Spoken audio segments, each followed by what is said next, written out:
అందరికీ నమస్కారం.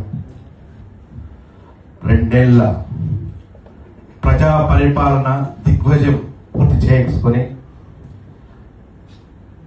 జనసేన మరియు టీడీపీ బీజేపీ సమన్వయంతో ఎలక్షన్ టైంలో ఏమైతే వాగ్దానాలు చేశారో వాటిని ఒకటి తర్వాత ఒకటి నెరవేర్చుకుంటూ ప్రజా సంక్షేమమే ధ్యేయంగా సంయుక్తంగా కలిసి 2024లో ఎన్నికల్లో పోటీ చేసి గెలిచి ఎప్పుడూ చూడని విజయాన్ని సాధించుకున్నాం.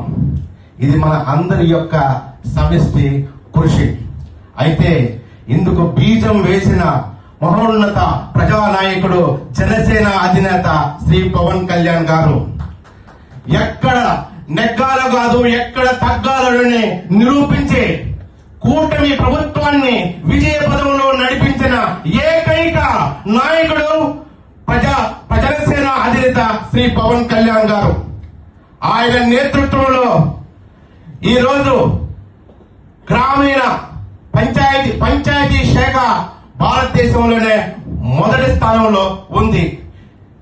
స్వతంత్రం వచ్చిన నాటి నుండి నేటి వరకు ఎంతో మంది పంచాయతీ రాజ్ శాఖను తీసుకొని చేశారు. కానీ ఒక జనసేన అధినేత కూటమి ప్రభుత్వం ఏర్పడిన తర్వాత భారతదేశంలోనే మొట్టమొదటి స్థానం తీసుకొచ్చారు. That is the Pawan Kalyan. ఆయన సేవలు, ఆయన ఒక కారణ జన్ముడు. దేశానికి ఒక రోజు ఓ మహోన్నతమైన నాయకుడు కాగలడు. అలాగే ఈ రోజు ఈ కార్యక్రమాన్ని ఇంత చక్కగా ఏర్పాటు చేసిన తెలుగుదేశం అలాగే జనసేన గల్ఫ్ జనసేన ఇరువురికి నా యొక్క హృదయపూర్వక నమస్కారాలు తెలియజేసుకుంటూ థ్యాంక్ యూ వెరీ మచ్ మా గల్ఫ్ జాతీయ కన్వీనర్ కాంచన శ్రీకాంత్ గారికి అలాగే మన కుదరవడ శివ గారికి జనసేన పార్టీ తరఫున ధన్యవాదాలు. Thank you very much.